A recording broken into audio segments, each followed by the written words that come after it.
Irmãos, sejam bem-vindos à casa do nosso Deus, neste domingo, primeiro dia da semana, onde nós nos reunimos como igreja no templo para adorarmos e louvarmos o nome do Senhor e também agradecer. Todo culto ele tem que ser um culto de agradecimento a Deus por aquilo que Deus faz durante a semana pelas nossas vidas e também agradecermos por aquilo que Ele vai fazer. E nós louvamos o nome do Senhor por isso, porque Ele é bom e a sua bênção se cumpre em nossas vidas. Nós vamos orar nesse momento. Eu convido os irmãos a ficarem em pé e você também pode fazer a sua oração invocatória aí no seu lugar. Pai Santo, nós te agradecemos em nome de Jesus pelo privilégio que temos de nos reunirmos neste templo como igreja do Senhor, lavada, redimida pelo teu sangue, comprada pelo preço da cruz do Calvário, aonde o Senhor nos fez filhos por adoção do Senhor. Louvado seja o teu nome, Pai amado, porque o Senhor cumpriu as promessas que o Senhor fez, Pai amado, e aquelas que o Senhor ainda vai cumprir, aonde o Senhor prometeu perdoar os nossos pecados e nos purificar de toda a iniquidade, se te confessarmos. Também o Senhor nos fez promessa do Consolador, o Espírito Santo que habita em cada um de nós, para nos ajudar, Pai amado, nesta caminhada até a tua vinda. Louvado seja o teu nome, Pai amado, porque o Senhor é que guarda o nosso levantar e o nosso deitar. Diz a tua palavra que o Senhor é o guarda de Israel, é o Senhor que nos guarda, que a nossa esperança, a nossa confiança esteja alicerçada no Senhor. Por mais que venha as tribulações, mas que possamos estar alicerçados em Cristo Jesus, que é a nossa rocha. Louvado seja o teu nome pela vida de cada irmão, cada irmã, cada família aqui presente e aqueles que estão a caminho deste templo. Também, Pai, abençoe, no nome de Jesus, aqueles que estão em seus lares e que ainda, Pai amado, estão aguardando um tempo oportuno para vir ao templo cultuar ao Senhor. Que a tua mão continue abençoando cada família, cada filho, cada filha do Senhor. É o que te agradecemos neste momento por estarmos aqui reunidos. Recebe o nosso louvor, a nossa adoração. Pai, não temos nada a te pedir hoje. Queremos só louvar o teu nome, te agradecer por aquilo que o Senhor fez durante a semana e rogando, Pai amado, as bênçãos sobre as nossas vidas. Porque, Pai amado, o fato de nós estarmos aqui na igreja, depois de uma semana de batalha, uma semana de luta, é porque nós temos o coração cheio de gratidão ao Senhor. E como a tua palavra diz que o Senhor sonda e nos conhece, assim, Pai amado, o Senhor sabe a intenção do nosso coração. Então louvamos o teu nome e te agradecemos pela fé, crendo que o Senhor está com o teu ouvido inclinado a ouvir as nossas orações. Cobre-nos com o teu sangue, purifica nossa mente, o nosso corpo, Pai amado, destampa os nossos ouvidos para ouvir a tua palavra e ouvir a tua voz, neste culto de celebração ao Senhor. Assim nós te agradecemos em nome de Cristo, amém e amém. Ainda em pé nós vamos louvar o nome do Senhor. Toda língua confessará ao Senhor, todo joelho se dobrará. Mas aquele que há de escolher o tesouro maior terá.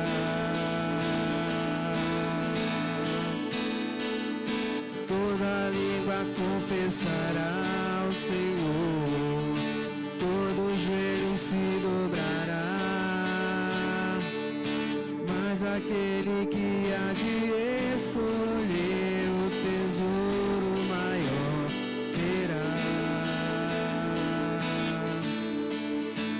Igreja,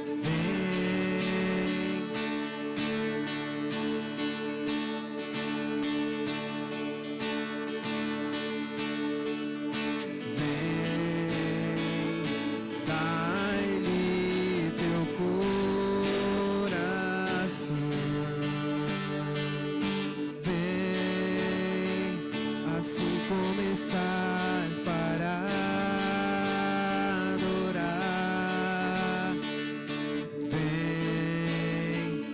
assim como estás diante do Pai. Vem. Toda língua confessará ao Senhor, todo joelho se dobrará, mas aquele que há de escolher o tesouro maior terá.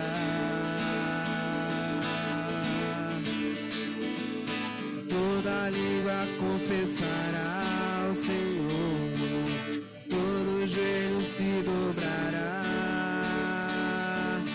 mas aquele que há de escolher o tesouro maior terá.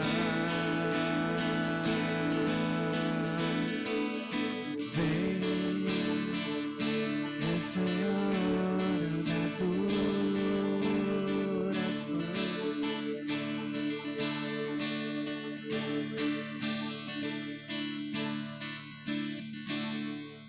Amém, igreja? Podemos assentar?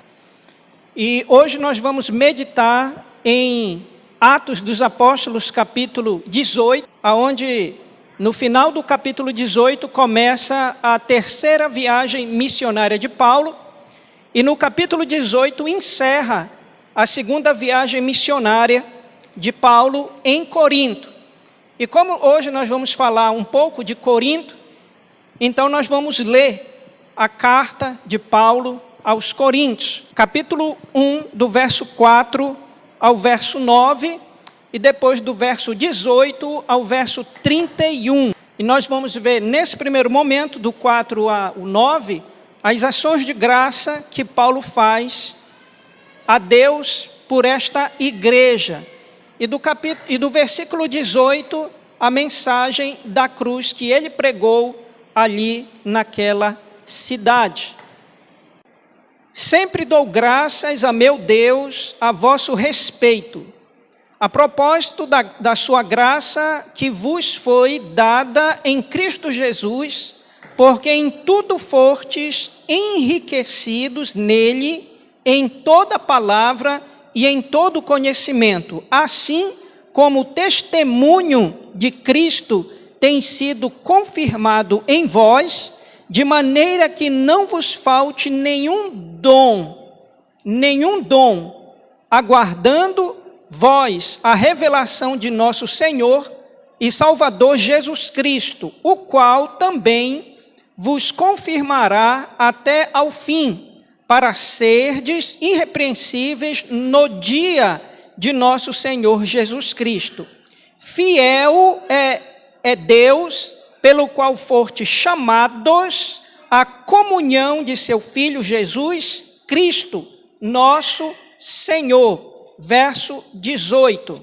Certamente a palavra da cruz é loucura para os que se perdem, mas para nós que somos salvos, poder de Deus. Pois está escrito: destruirei a sabedoria dos sábios e aniquilarei a inteligência dos instruídos. Onde está o sábio? Onde o escriba? Onde o inquiridor deste século? Porventura não tornou Deus louca a sabedoria do mundo? Visto como na sabedoria de Deus o mundo não o conheceu por sua própria sabedoria.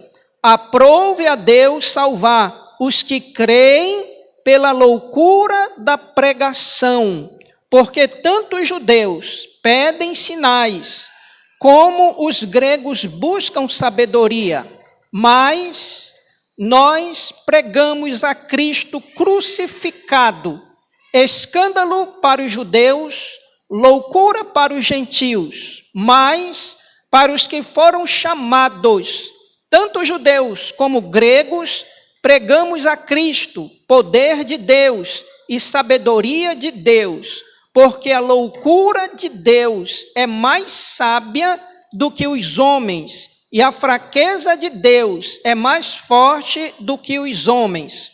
Verso 26, a vocação dos santos. Irmãos, Reparai, pois, na vossa vocação, visto não foram chamados muitos sábios segundo a carne, nem muitos poderosos, nem muitos de nobre nascimento. Pelo contrário, Deus escolheu as coisas loucas do mundo para envergonhar os sábios e escolheu as coisas fracas do mundo para envergonhar as fortes. E Deus escolheu as coisas humildes do mundo e as desprezadas, e aquelas que não são, para reduzir a nada as que são, a fim de que ninguém se vanglorie na presença de Deus. Valores de Cristo. Verso 30, mas vós sois dele e em Cristo Jesus, o qual se nos tornou da parte de Deus sabedoria e justiça e santificação e redenção, para que, como está escrito, aquele que se glorie, glorie-se no Senhor. Amém, irmãos? Irmãos, nós vamos fazer uma oração de intercessão, aliás, 2 orações. Nós vamos orar pela nossa igreja está retornando aos poucos ao templo, e graças a Deus esse período de pandemia está passando, mas diante de tudo isso nós temos alguns irmãos que estão enfermos, alguns já recuperados. Então nesse momento nós vamos interceder pela igreja. E a segunda intercessão é pela nossa cidade, pelo nosso estado, para que o Senhor derrame sobre os nossos líderes sabedoria para administrarem aquilo que os homens colocaram em vossas mãos e que Deus tem abençoado grandemente.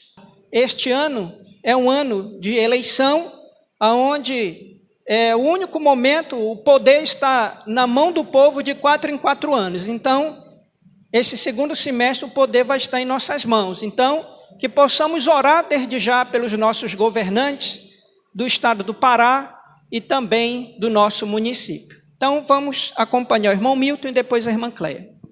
Amém. Vamos louvar o Senhor?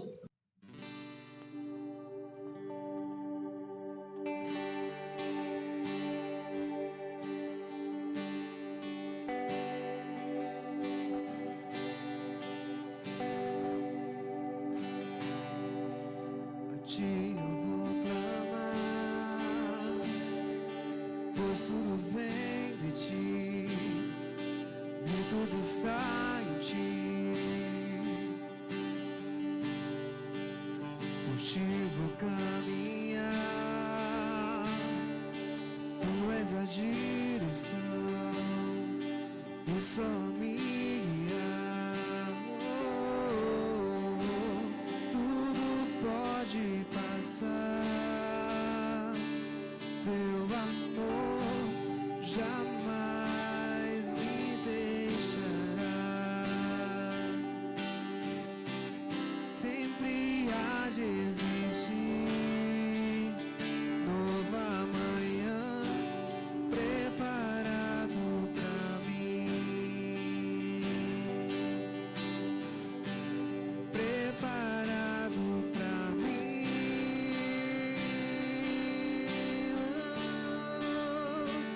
Eu me rendo aos teus pés.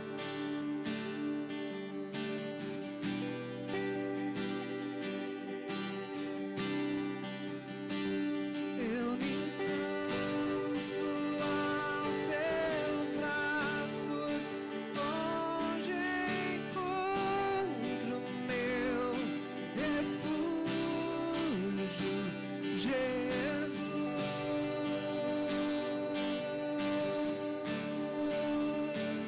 Eis-me aqui.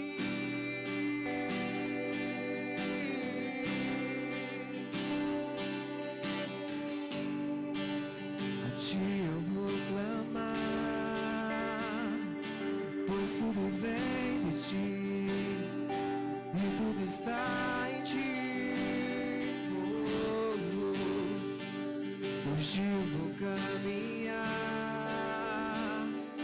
tu a direção, o sol a me guiar. Tudo pode passar, teu amor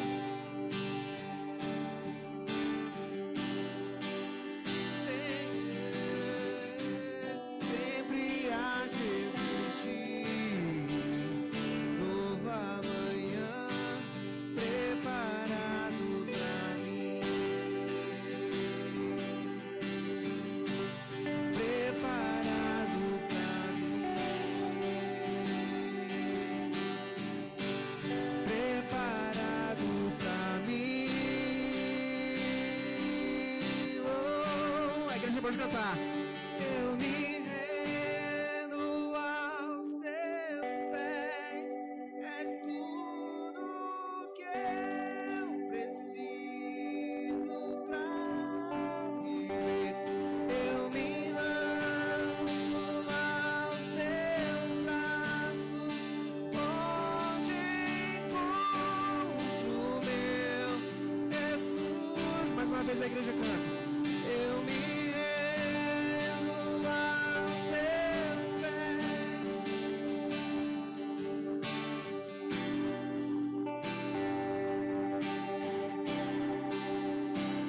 Eu me lanço aos teus braços, onde encontro o meu refúgio, Jesus.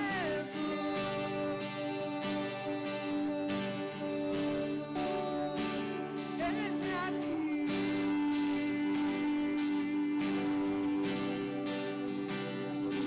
Jesus.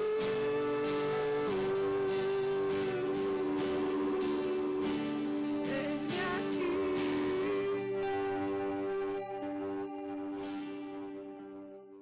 Segunda Coríntios, capítulo 1, do verso 3 ao verso 11. Bendito seja o Deus e Pai de nosso Senhor Jesus Cristo, o Pai de misericórdias e Deus de toda consolação.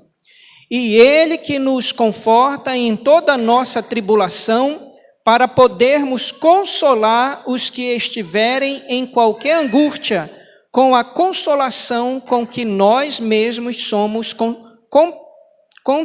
contemplados por Deus. Por quê? Porque assim como os sofrimentos de Cristo se manifestam em grande medida a nosso favor, assim também a nossa consolação transborda por meio de Cristo. Mas, se somos atribulados, é para o vosso conforto e salvação. Se somos confortados, é também para o nosso conforto, o qual se torna eficaz, suportando vós com paciência os mesmos sofrimentos que nós também padecemos. A nossa esperança a respeito de vós está firme, sabendo que, como sois participantes dos sofrimentos, assim o sereis da consolação. Porque não queremos, irmãos, que ignoreis a natureza da tribulação que nos sobreveio na Ásia, porquanto foi acima das nossas forças, a ponto de desesperarmos até da própria vida. Contudo, já em nós mesmos tivemos a sentença de morte. Lembram de Listra, quando Paulo foi apedrejado? É onde está reportando aqui a igreja de Corintos. Contudo já, verso 9, contudo já em nós mesmos tivemos a sentença de morte, para que não confiemos em nós, e sim no Deus que ressuscita os mortos. Lembram que Paulo deram como morto e quando foram ver, de repente ele levantou, então ele relata que passou por esse processo e Deus fez um milagre na vida dele. Verso 11, ajudando-nos também vós com as vossas orações a nosso favor, para que por muitos sejam dadas graças a nosso respeito, pelo benefício que nos foi concedido por meio de muitos. Amém. Louvado seja o nome do Senhor.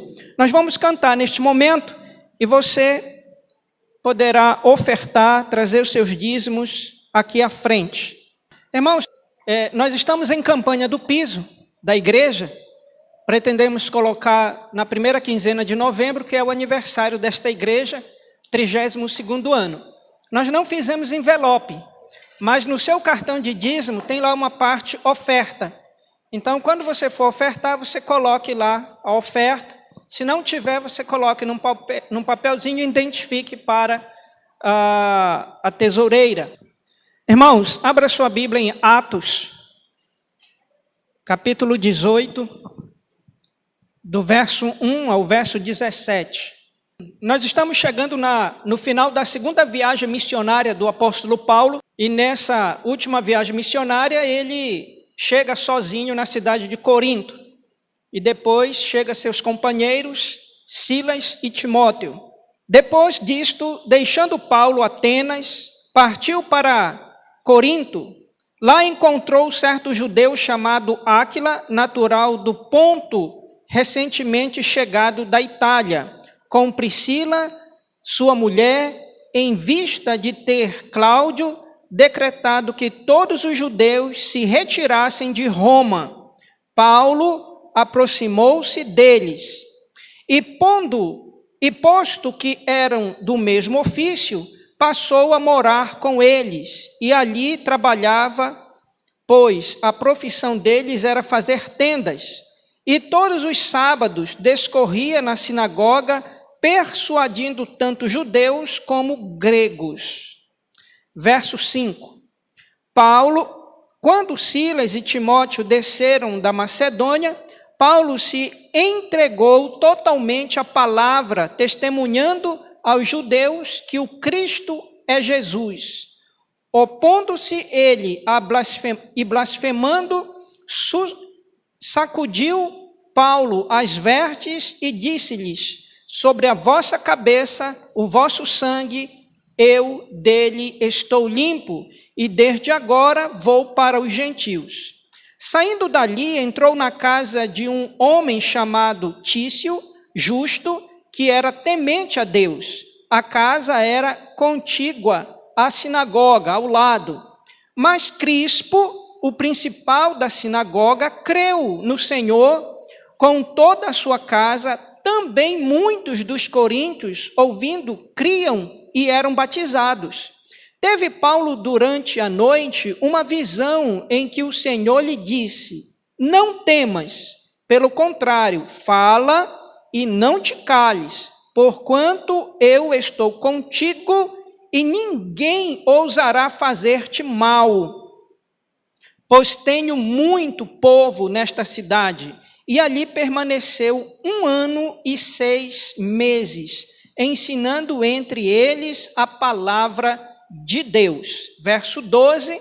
Quando, porém, Gálio era procônsul da Acaia, levantaram-se os judeus concordemente contra Paulo e o levaram ao tribunal, dizendo: este persuade os homens a adorar a Deus por modo contrário à lei.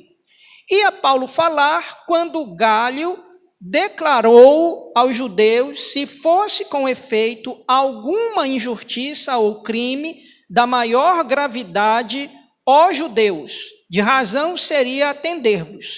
Mas, se é questão de palavra, de nomes e da vossa lei, tratai disso vós mesmos. Eu não quero ser juiz dessas coisas. E os expulsou do tribunal. Então, todos agarraram Sóstenes, o principal da sinagoga, e o espancaram diante do tribunal. Gálio, todavia, não se incomodava com estas coisas. Pai, nós te agradecemos pela tua palavra. Te agradecemos, Pai amado, por esta narrativa, inspirada pelo Espírito Santo ao coração de Lucas, para nos trazer, Pai amado, os acontecimentos na cidade de Corinto. Graças te damos, Pai amado, pelo teu cuidado, a manifestação do Senhor sobre a vida do missionário, a tua orientação, fortalecimento, Pai amado, e entendemos que o Senhor chama o Senhor capacita, o Senhor cuida e o Senhor, Pai amado, sustenta os teus servos. Graças te damos, porque o Senhor é o mesmo Deus ontem, hoje e para todo sempre. Te agradecemos por essa palavra. Abençoa a tua igreja, que o Espírito Santo ilumine nossas mentes, para que possamos compreender a tua palavra. Assim nós te agradecemos em nome de Cristo. Amém e amém. Irmãos, você já fez uma viagem em que você foi para uma cidade que você não conhecia ninguém, só com o dinheiro da passagem? Já aconteceu isso com você? Ir para uma cidade que você não conhece, só com o dinheiro da passagem de ida, e esperando, né, os seus amigos irem, né, depois. Isso aconteceu aqui com o apóstolo Paulo. Quando nós lemos a Bíblia, parece que é um oceano e as suas margens nos afastam da Bíblia, né? Parece que as coisas que acontecem biblicamente, parece que estão tão distantes de nós, né? E eu quero hoje, nesta noite, trazer, nesse finalzinho da segunda viagem de Paulo, missionária, alguns pontos que são comuns entre o apóstolo Paulo e nós. Eu gostaria de tratar desse texto trazendo alguns pontos que são comuns entre o apóstolo Paulo e nós também, como, por exemplo, a missão.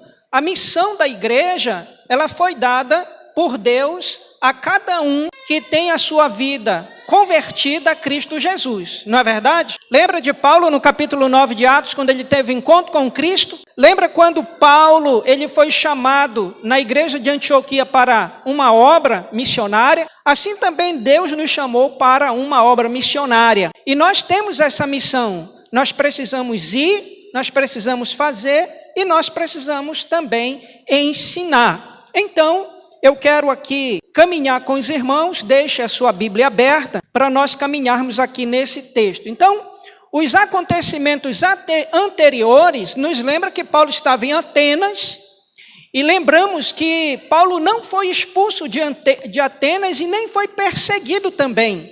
Provavelmente Paulo sai de Atenas porque o último verso vai dizer que havia 3 tipos de pessoas ali na cidade de Atenas.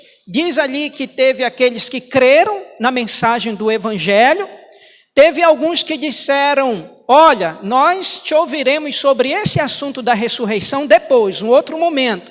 E teve alguns que ironizaram aquela palavra que Paulo deu. E nós sabemos que Atenas era uma cidade de homens pensantes, uma cidade onde havia faculdades filosóficas. E Paulo pregou para esses homens, e muitos creram, porém outros não creram na palavra de Deus. Aqui eu quero destacar que é uma das coisas que nós vamos trabalhar no discipulado prático com os irmãos, e eu quero já usar uma linguagem que os irmãos venham se familiarizar. Quando nós olhamos para a Bíblia, nós vamos ver 3 tipos de pessoas. O homem natural, que é o homem que não conhece a Cristo, nunca teve um encontro com Cristo. No caso aqui, os filósofos.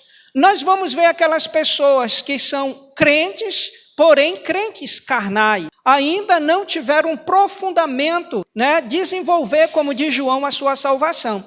E nós vamos ver aqueles que realmente são cristãos e que abraçam a mensagem do Evangelho, a fé, e caminham nessa direção. Então, eu vou usar aqui a linguagem do discipulado, pessoas do tipo A, e pessoas do tipo B. Pessoas do tipo A são pessoas que têm uma alta aceitação pelo Evangelho, estão prontos para a colheita. E outros são tipo B, que tem uma baixa aceitação pelo Evangelho, que você precisa ter uma caminhada maior com essa pessoa para que ela compreenda a palavra de Deus e a fé salvadora venha brotar em seu coração. Então nós vamos ver isso em toda a Bíblia, porque a Bíblia ela foi escrita com esta missão de salvar o homem. Não tem outro assunto na Bíblia a não ser esse. A Bíblia ela foi escrita para salvar o homem, de Gênesis a Apocalipse. Então Paulo vem para Corinto, diz o verso 1, deixando Paulo Atenas, partiu para Corinto. E a cidade de Corinto, a grande maioria de nós já conhece através da palavra de Deus, mas eu quero destacar 3 coisas de Corinto. Corinto era uma cidade portuária, onde a sua economia girava em torno dos barcos que traziam mercadoria para essa cidade. E devido à geografia, muitos barcos tinham que passar por um córrego, como se fosse uma brecha que eles fizeram na montanha para poder encurtar aquela viagem. Então, quem já viajou de barco sabe que demora. Se você vai contra, se você vai a favor, se você vai a favor do vento, contra o vento. Então, todos os barcos eles vinham pela rota de Corinto, devido à geografia. Então, ali se tornou um grande porto para o comércio. Então, era uma cidade muito boa para se ganhar dinheiro. Então, tinha muita gente, e muita gente ia para aquela cidade para ganhar dinheiro. A outra coisa, era uma cidade politeísta. Nós vamos ver que Atenas era uma cidade também politeísta, mas tinha ali os seus intelectuais da época. Cidade de Corinto, ela era politeísta, mas ela tinha, além de muitos deuses, ela era muito profana. Então tinha a deusa Diana, aonde muitas prostitutas adoravam. Na época de Paulo, eram 1000 prostitutas que adoravam no templo. Então, muitos que trabalhavam naquelas embarcações iam cultuar Diana no seu templo. Então, na época de festa, aniversário de Diana, eram 5.000 prostitutas naquele templo. Então, a cidade era bem difícil de se pregar o evangelho. Mas por que Paulo vai para cá? Porque é o centro, é a capital. E Paulo, de maneira estratégica, implantando uma igreja em Corinto, ele pode também alcançar outras cidades circunvizinhas. E Paulo chega nessa cidade e diz o verso 2 que ele, caminhando por ali, sem dinheiro no bolso, sem aonde dormir, ele encontra um casal.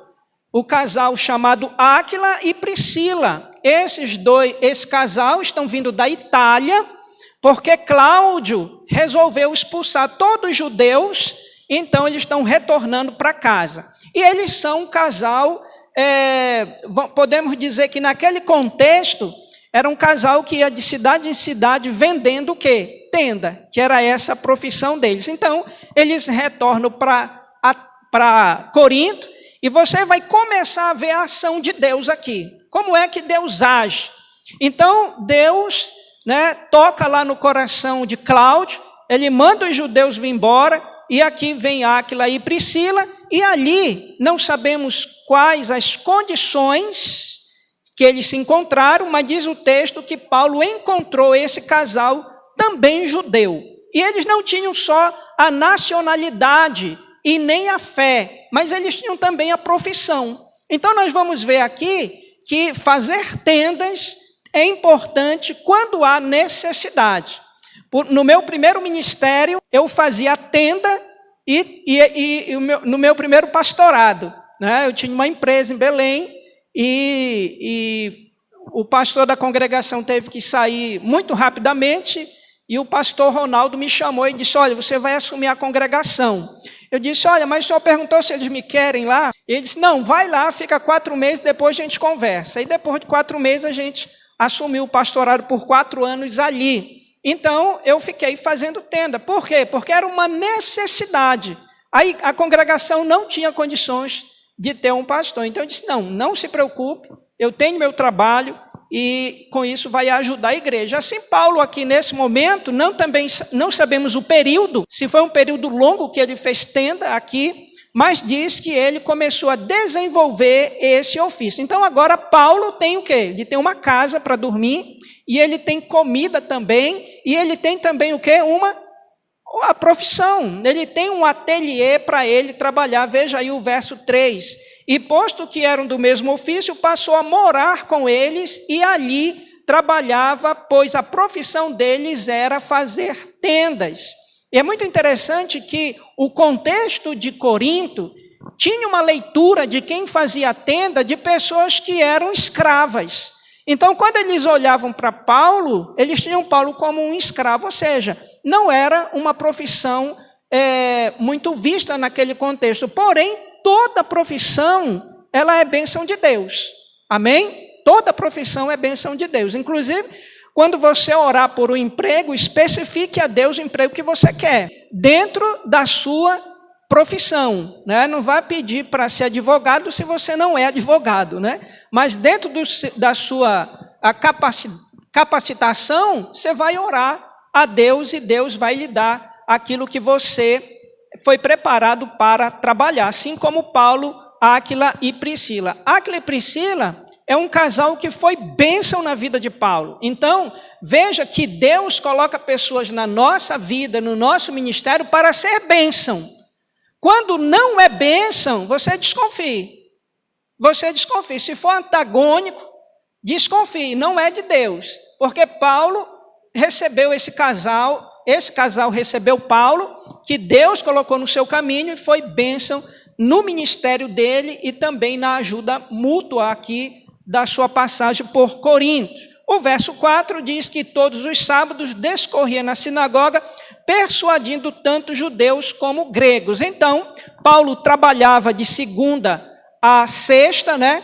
E sábado ele estava na igreja, pregando o evangelho nas oportunidades que davam a ele. Então, a oportunidade que davam a Paulo, ele estava pregando ali o evangelho. Qual era a mensagem de Paulo? No verso 5, vai dizer que Cristo é Jesus.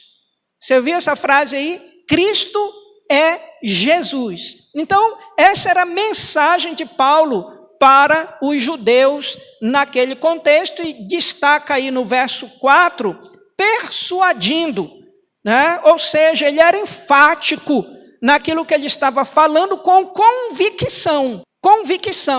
Então, quando nós vamos pregar o evangelho, nós temos que pregar crendo e já ter experimentado as bênçãos de Deus sobre nossas vidas.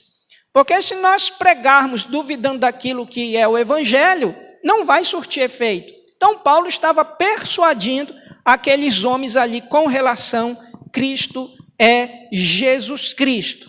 Amém? Então, do verso 1 ao verso 4, nós vamos ver Paulo chegando em Corinto e também tendo esse encontro com Áquila e Priscila e pregando o evangelho na sinagoga dos judeus e também gentios. Do verso 5 ao verso 11, nós vamos ver Paulo anunciando o Senhor Jesus Cristo. No verso 5, Silas e Timóteo chegam, né,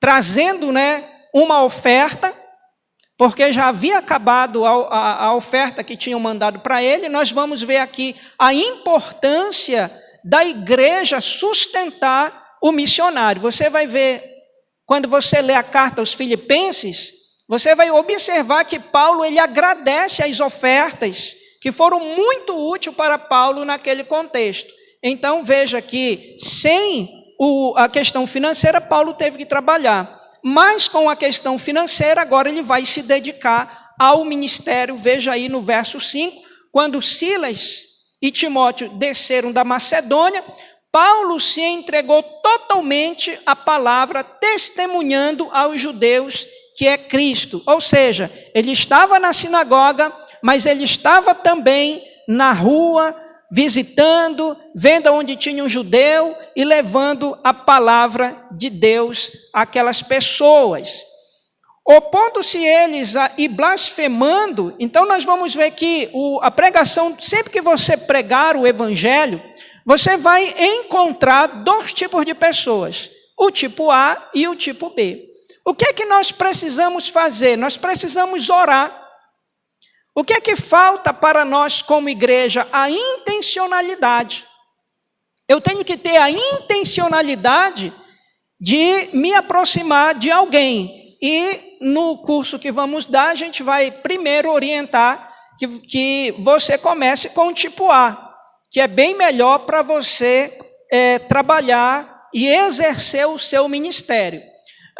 Hoje ele é pastor Andrezinho, hoje está em outro estado, e eu lembro que na época, quando o pastor Roberto Rodrigues Casa deu um treinamento na igreja, e nós saímos para evangelizar, e o André bateu na casa de um filósofo, né, um professor de filosofia, para falar do evangelho, e o professor recebeu ele muito bem e começou a falar dos filósofos, né, e o Andrezinho ficou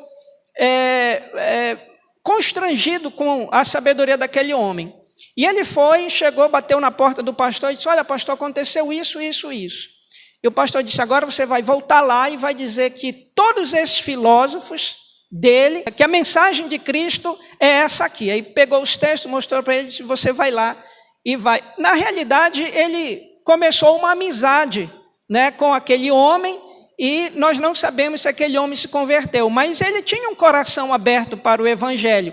Só que ele precisava de alguém com mais conhecimento para poder pregar o evangelho, que em Atenas, Paulo, muitos estudiosos dizem que ele pregou um evangelho polido em Atenas. Então é por isso que Paulo sai meio que chateado de Atenas, devido à incredulidade daqueles homens. Ele se esforçou para pregar o evangelho. Então, nós vamos ver que houve oposição, e aí Paulo tem uma atitude. Você lembra de Mateus capítulo 10, quando Jesus manda os discípulos na casa do homem de paz?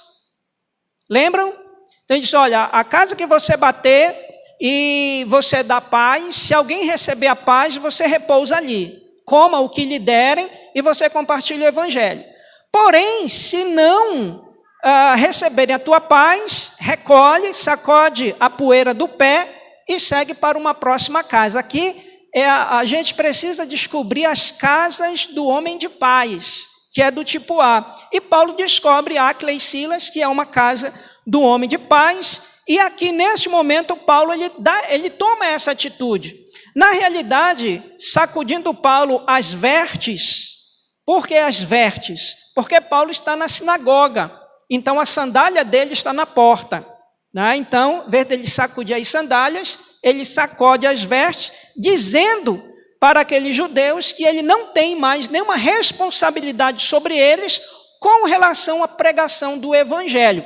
Veja que Paulo não briga, Paulo não discute, Paulo não confronta, e essa não é a atitude de um cristão. Né? Se a pessoa não quer ouvir o evangelho, você agradece, mas deixa uma brecha aberta, deixa aquela porta encostada. Amém? Então Paulo ele faz isso aqui, e ele diz ainda: sobre a vossa cabeça o vosso sangue, eu dele estou limpo, e desde agora vou para os gentios. O que é que Paulo está citando? Está citando aquele texto que vai falar que se a gente não pregar o evangelho, o sangue daqueles estará sobre a nossa vida. Mas se nós pregarmos o evangelho, nós não daremos conta do sangue daquelas pessoas. Por isso que nós precisamos anunciar o evangelho, porque naquele dia nós vamos prestar conta do nosso ministério diante do Senhor. No verso 7 diz que, saindo dali, entrou na casa de um homem chamado Tício. Era um romano. E esse romano aqui, ele era temente a Deus. Olha só, temente a Deus. Então, ele abre a porta da sua casa. Esse homem aqui é um homem de paz. Ele recebe Paulo. Aí, e ele tem algumas características. Diz que ele é justo e que ele é temente a Deus. E a sua casa era ao lado da sinagoga.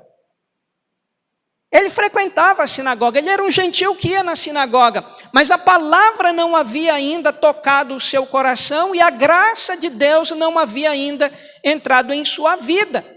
Então veja que a ferramenta de ação sobre a vida daquelas pessoas que Deus quer salvar, ela precisa ser mediante o evangelho. Então o evangelho, ele é a chave para estes corações. E Paulo vai ficar na casa desse cidadão. E ali ele encontra um outro homem. Veja aí como a gente não pode fechar as portas, não pode ser mal criado, né?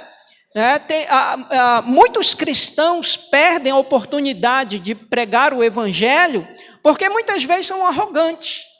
Muitas vezes agem de maneira mal criada. Uma época, em Belém, quando a gente saía para evangelizar em 90, 91, tinha uma frase que o pessoal dizia, olha, se não aceitar Jesus, vai para o inferno. E se usava muito de púlpito isso. Ou seja, colocava a pessoa contra a parede. Está ferindo a Bíblia? Não. É a verdade, né? O que é que João vai dizer, capítulo 3, verso 17 e 18? Se creu, já está salvo. Se não creu, já está condenado. Condenado aonde? Ao inferno. Mas você perde a oportunidade de continuar pregando o evangelho, uma outra oportunidade para aquela pessoa. E nós vamos ver o resultado desse evangelho pregado no verso 8, quando diz que Crispo, o principal da sinagoga, creu no Senhor com toda a sua casa, também muitos dos coríntios, ouvindo, criam e eram quê? Batizados. Olha só o que é interessante. Você imagina se esse Crispo aqui, Paulo tivesse sido um homem mal criado, não fosse gentil lá na sinagoga, desse um mau testemunho. Será que esse homem ia ouvir realmente? Ou ia dizer, rapaz, será que essa pessoa realmente é crente, que acabou de pregar? Porque dentro do nosso contexto, hoje a gente vê muito isso, tanto de púlpito, quanto cristãos dentro da nossa sociedade, né? Que pregam o evangelho, né? Falam de Cristo, mas tem algumas atitudes que a gente fica com o pé atrás. Falam alguma coisa que a gente diz assim, olha, o Cristo que está em mim. E hoje eu postei essa frase, né? O Cristo que está em mim sauda o Cristo que está em você e nós somos um em Cristo. Amém? Ou seja, há uma certificação de que nós somos cristãos. Por quê? Porque vivemos só num corpo, que é o corpo de Cristo. Amém? Assim como Paulo encontrou Áquila e Priscila, assim como ele encontrou o Tírcio aqui, que também recebeu Paulo, um homem temente a Deus, Crispo, que era judeu, chefe da sinagoga, entregou a sua vida a Jesus. E o interessante é que em 1 Coríntios capítulo 1, verso 14, Paulo vai dizer à igreja de Corinto que ele pouco batizou a não ser Crispo. Então, Crispo, Paulo batizou. Por quê? Porque Paulo pregou o evangelho e ele recebeu a Cristo como Senhor e Salvador, e ele era o principal da sinagoga. Então, qual é o elemento essencial para que uma pessoa entregue sua vida a Cristo? Creu. Creu em quem? Em Paulo? Não, creu em Jesus. Tem muita gente que vai à igreja por causa do pregador, mas não por causa do Cristo que o pregador prega. Uma vez quando eu saí da igreja, que eu passei há 20 anos, e fui para a congregação, alguns irmãos queriam ir atrás de mim. Para a congregação era bem pertinho, e eu disse, não, você fique na igreja, você é membro aqui. Ajude o pastor aqui, e a gente vai estar lá, e a gente vai estar se ajudando mutuamente, e a gente trabalhava com o discipulado. E quem trabalha com o discipulado, sempre o discípulo quer estar com o discipulador. E isso aconteceu aqui também, né? Muitos começaram a seguir Paulo pelo testemunho e a mensagem do evangelho que ele pregava. Então era isso que atraía as pessoas para que ouvissem a mensagem de Paulo. Creu no Senhor com toda a sua casa, não sabemos quantos, e também muitos em Coríntios ouviram e creram e eram batizados. Amém? Do verso 9 ao verso 11, nós vamos ver uma ação de Deus sobre a vida de Paulo. Quando Paulo sai de Atenas, sozinho, com uma passagem no bolso, sem saber onde ia comer, sem saber onde ia dormir, Paulo já vinha sofrendo, por isso que ele vai dizer aos coríntios, olha, eu cheguei até a pensar que tinha morrido, mas Cristo com a sua misericórdia me ressuscitou. Né? Ele sofreu açoite em Filipos, ele sofreu apedrejamento em Listra, não é verdade? Ele sofreu muita coisa, e Paulo aqui, agora ele está sozinho, e Paulo está triste, e você vai dizer assim, mas Paulo triste? Sim, por que não? Né? O crente se entristece, muitas vezes o crente ele fica com a fé meio que abalada, quer jogar a toalha, é ou não é, irmãos? Né? Nessa pandemia, nós vamos ver muitos cristãos meio que, né, que é uma das coisas que muitos comentaristas destacam quando eles falam desse texto, que é a questão do medo, né? E a gente tem que ter muito cuidado quando faz essas aplicações, porque tem muita gente que tem Paulo, né, como cara, né? Então, se a gente dizer que Paulo estava com medo, às vezes não soa muito bem. Mas, na realidade, ele estava com medo, ele estava triste aqui neste momento, diante das circunstâncias que estava acontecendo, apesar que ele já tinha conhecido Áquila e Priscila, apesar que muitas pessoas já haviam se convertido, mas ele estava triste.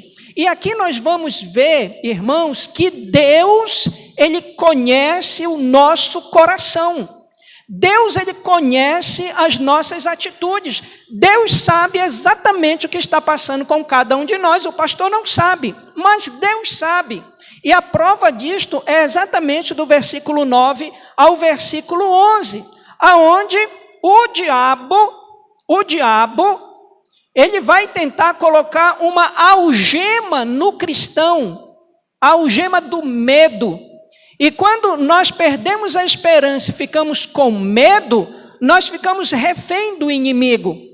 E Deus, sabendo disso, o que é que ele faz? Ele vai animar o coração de Paulo. Porque quando isso acontece, e não é só com Paulo que acontece, você vai ver isso com Elias. Lembram de Elias? Com medo de Jezabel, foi para a caverna. O que foi que Deus fez? Animou o coração dele. Lembram de Noé? Noé não era nem engenheiro, nem tinha rio na época de Noé. E como é que Noé vai fazer uma arca? E Deus encoraja o coração de Noé e ele faz a arca. Você vai ver Neemias, quando ouve as notícias de Jerusalém, que os muros estão derribados e as portas queimadas, Deus anima o seu coração, ele passa 120 dias orando.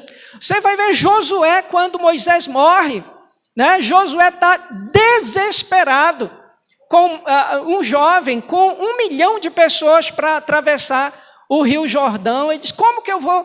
Deus anima o seu coração. Você vai ver que Deus anima o nosso coração e muda a nossa história, também como Jacó, né? Deus mudou o nome de Jacó para Israel e mudou a sua história. E com Paulo não é diferente, e hoje também não é diferente.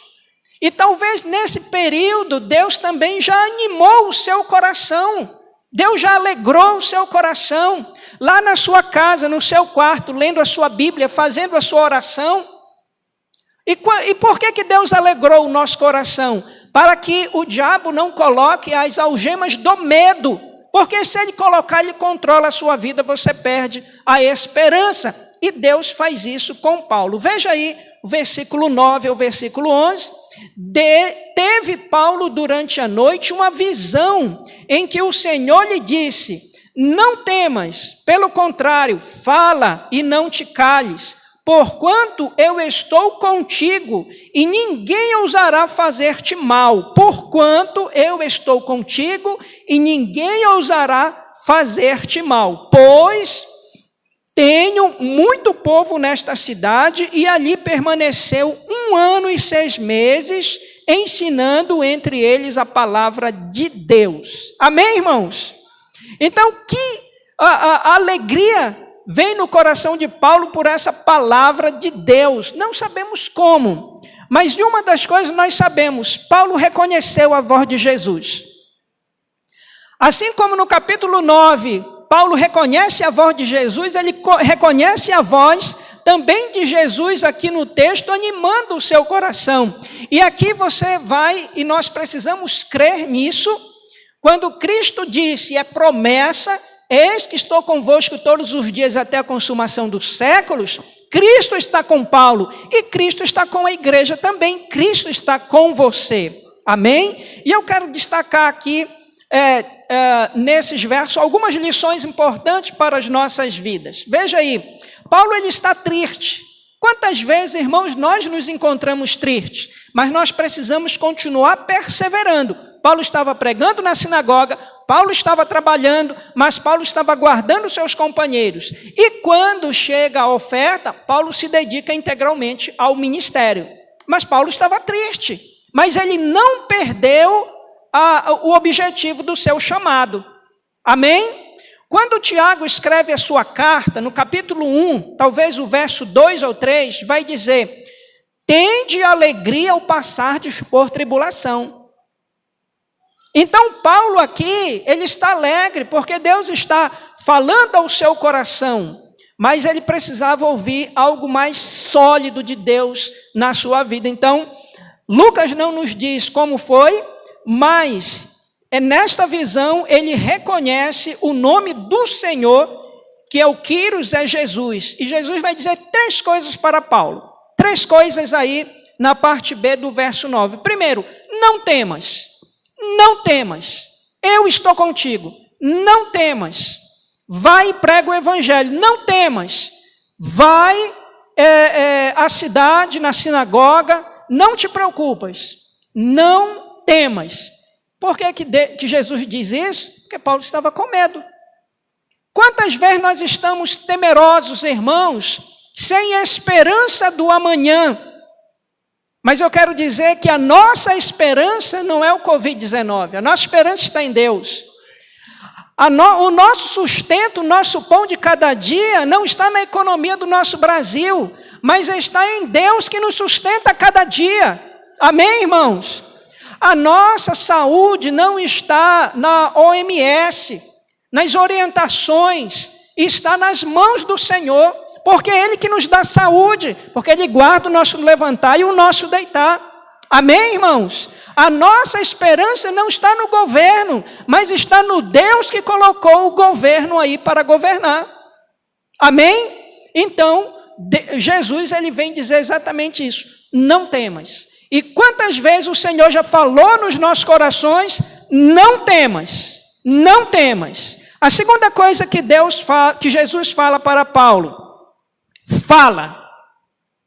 fala, porque o evangelho é a comunicação dos céus ao pecador. E Paulo precisava falar. E veja que Jesus não está questionando a mensagem que Paulo está dando, que Cristo é Jesus, mas ele está dizendo, não pares, continua falando. E a terceira lição motivação que Jesus dá a Paulo aqui, não te cales, persevera, continua pregando na sinagoga, continua pregando aos gentios, e assim você cumprirá cabalmente o teu ministério como um bom evangelista, como ele vai dizer a Timóteo, e também como um embaixador aqui neste mundo, porquanto eu estou contigo. Não é maravilhoso isso, irmãos? Você crê nisso? Você crê que quando você levanta de manhã, a misericórdia de Deus já está sobre sua vida? Você crê que Jesus está contigo? Amém, irmãos? Ele está conosco. Além de Jesus estar conosco, o Espírito Santo também está conosco. Amém? Então, é isso que Jesus está dizendo para Paulo. Eu estou contigo. Ninguém ousará te fazer-te mal. Que notícia, irmãos. Paulo talvez perguntou assim, como é mesmo? Repita aí essa parte, para me entender direitinho. Né? Ninguém ousará fazer-te mal. Ou seja, os açoites, né?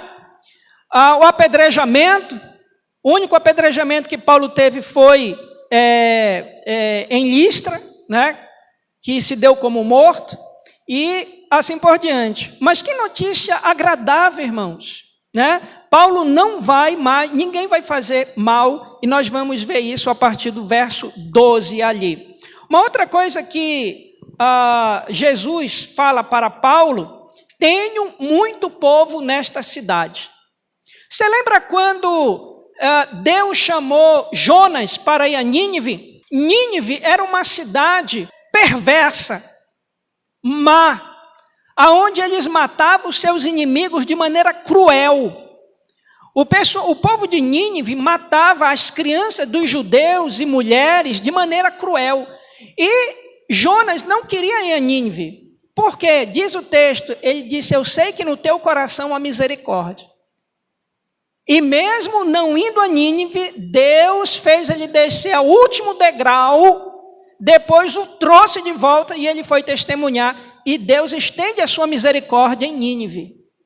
Amém, irmãos? Então, aqui neste texto, Deus tem muitas pessoas em Corinto, e nós vamos ver que Corinto é uma cidade onde foi implantada uma igreja, ao contrário de Atenas, e foi uma igreja que recebeu todos os dons, todas as capacitações de Deus para ser uma igreja relevante dentro do seu contexto. São essas pessoas que Deus tem para salvar. E aqui surge uma pergunta, eu até fiz no grupo da igreja, né? Quantas pessoas Deus tem para salvar em repartimento? Repartimento tem quantos cristãos? População, umas 75 mil, né? Alguns dizem que tem já umas 85 mil. Mas quantas pessoas? Você já perguntou isso? Que Deus quer salvar? Mas Deus quer salvar essas pessoas, mas Ele precisa da igreja. Para que a igreja anuncie o evangelho a essas pessoas, cuide dessas pessoas. Por isso que Ele vai dizer para o apóstolo Paulo, não temas, fala e não te cales, porque eu estou contigo. E o final do verso, no verso 11, diz que Paulo permaneceu ali por 6 meses, por 1 ano e 6 meses, ensinando entre eles a palavra de Deus. Ou seja, uma igreja fortíssima ali no contexto da cidade de Corinto. E eu quero concluir do verso 12 até o verso 17, nós vamos ver a oposição ao evangelho, que sempre vai haver, que são quem? Pessoas do tipo B, né, que vão se opor ao evangelho, mas nós não podemos descartar essas pessoas, porque nós não sabemos se Deus quer salvar. Vai levar um tempo a mais com essas pessoas. Mas aqui eu quero também tirar 3 lições importantes e mostrar para os irmãos já a ação de Deus na vida de Paulo. Porque a ação de Deus ela é imediata.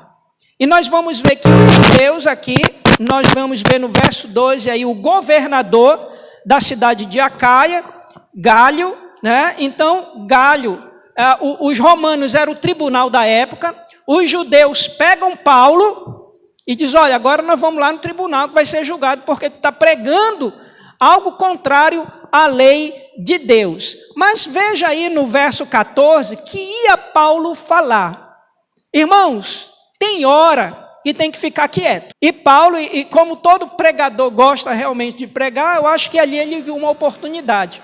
Mas Deus tocou no coração desse governador, que não era um simpatizante do judaísmo, e era um homem ético.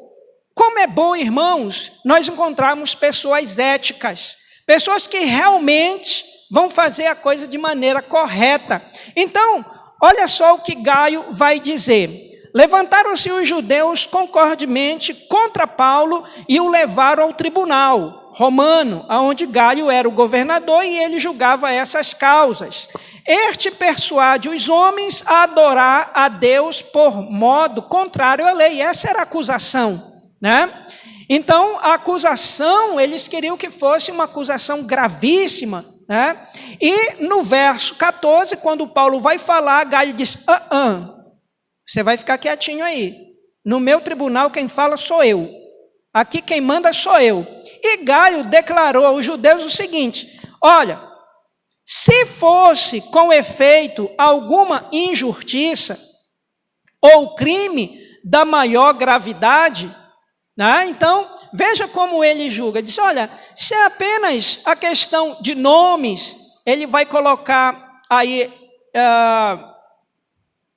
no verso 15, se é questão de palavra, de nomes e de vossa lei, tratai disso vós mesmos. E eu não quero ser juiz disso. Ou seja, essa questão aí religiosa é com vocês. Ele é judeu, vocês são judeus, vão lá e toma conta desse negócio. Eu não vou ter partido com isso. Ou seja, os judeus não poderiam castigar e nem açoitar e nem fazer nada com Paulo. Por quê? Porque quem fazia isso eram os romanos. Então, Paulo, a partir daqui, Lucas não nos diz, mas ele saiu, né, pela tangente aqui e a gente não vê mais Paulo. Mas, olha o que acontece no versículo 17, diz que esses judeus, pelo contexto, parece que eles ficaram furiosos e pegaram Sóstenes, o principal da sinagoga, era chefe da sinagoga, e espancam esse cidadão. E nós vamos ver que Galho estava ali e nada fez, porque não era nada com ele. Mas eu quero aqui tirar uma lição para as nossas vidas com relação a esse verso 17, nós vamos ver de 12 a 15, Deus já providenciando uma pessoa incrédula, né, para interceder ali naquele momento por Paulo. Irmãos, Deus não se limita à igreja, Ele não usa só a igreja, Deus usa o que for possível para abençoar a vida dos crentes. Ele usa aqui um governador romano não crente, não tinha religião, e você vai ver que ele dá o escape aqui para Paulo. Então, Deus usou esse homem. Mas vamos ver aqui no verso 17, tem uma lição muito importante para nós como igreja, né? Quando eles pegam aqui Sóstenes e espancam. Veja, os próprios judeus, com raiva de Paulo, pegam Sóstenes. Lucas não nos diz qual a razão desse espancamento, mas eles espancam um membro da igreja deles mesmos. Não é isso? No verso 17, então todos agarraram Sóstenes, o principal da sinagoga, e espancaram diante do tribunal. A gente não vai pegar Paulo, mas a gente vai pegar você. Então vem cá, e espancaram. Talvez Sóstenes dissesse assim, mas qual a razão? Não tem, é tu mesmo. Agora, veja aí, quando Jesus, em Mateus capítulo 12, verso 24, você lembra uma palavra de Jesus diante dos fariseus? Quando Jesus é acusado de Beelzebu, príncipe dos demônios, lembram desse texto? O que é que Jesus responde para eles? Como? Se eu sou o príncipe dos demônios e eu expulso o demônio, como pode uma casa se levantar contra ela mesma? Ela não vai subsistir. Um reino dividido não vai a lugar nenhum. Então, o que é que está sendo tratado aqui? De unidade. Unidade. E o que é que Paulo vai falar aos coríntios? Eu quero encerrar com esse texto. 1 Coríntios capítulo, abre a sua Bíblia, 1 Coríntios capítulo 1. E aqui tem uma lição para as nossas vidas, do verso 10 ao verso 17, quando Paulo vai exortar a igreja sobre a unidade. Irmãos, se a igreja não tiver unidade, essa reciprocidade na mutualidade, nós não chegaremos a lugar nenhum. Nós precisamos ser igreja, estar unidos uns aos outros. Veja qual é a exortação de Paulo a esta igreja, diante daquela cena que talvez Paulo nem estava mais ali, né? Mas olha o que ele fala para a igreja. E na minha tradução, eu não sei aí na sua, mas está assim, rogo-vos, rogo-vos.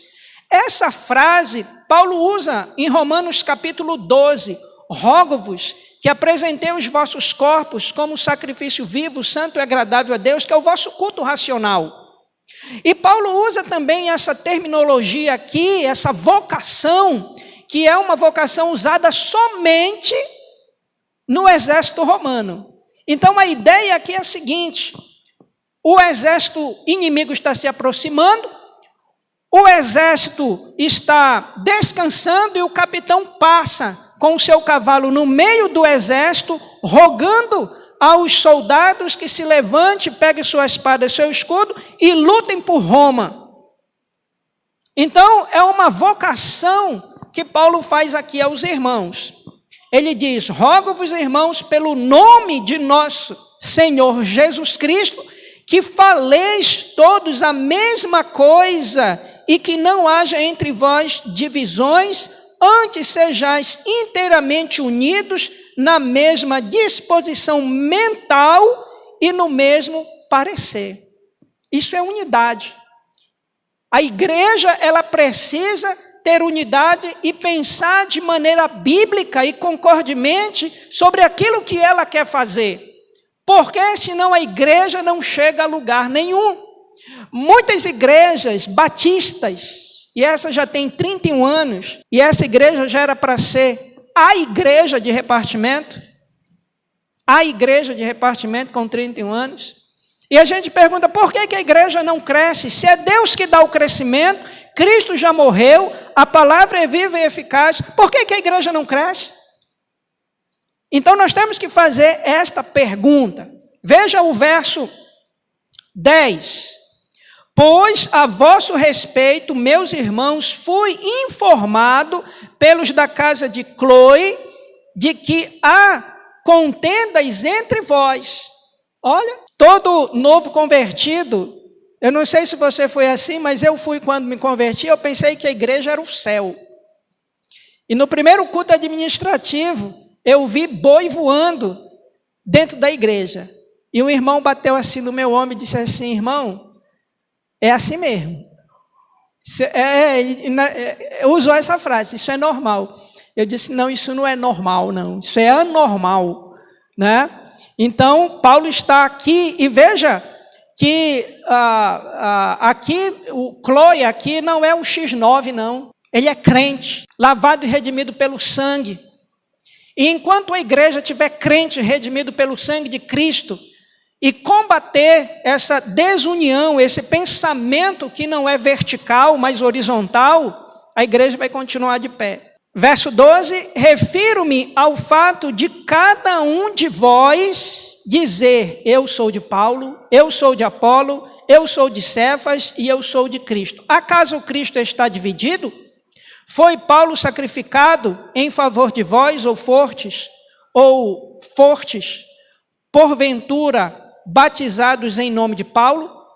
Dou graças a Deus, porque nenhum de vós batizei, exceto Crispo e Gaio, para que ninguém diga que fostes batizado em meu nome. Batizei também a casa de Estéfanas. Além destes, não me lembro se batizei algum outro, porque não me enviou Cristo para batizar, mas para pregar o evangelho, não com sabedoria de palavras, mas que se não anule a cruz de Cristo. Ou seja, irmãos, a cruz é mais importante que o batismo. Você percebe? Então, isso vai acontecer, e aqui era algo que para a gente acontece hoje em dia.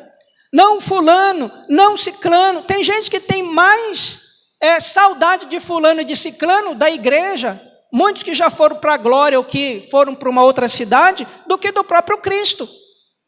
Ah, se aquele irmão tivesse aqui, o negócio ia ser diferente. Ah, se tivesse aqui, ia fazer um bom trabalho. Que isso? E você não é um instrumento na mão de Deus? Como Paulo está dizendo, olha, porventura foi Cristo que morreu, né?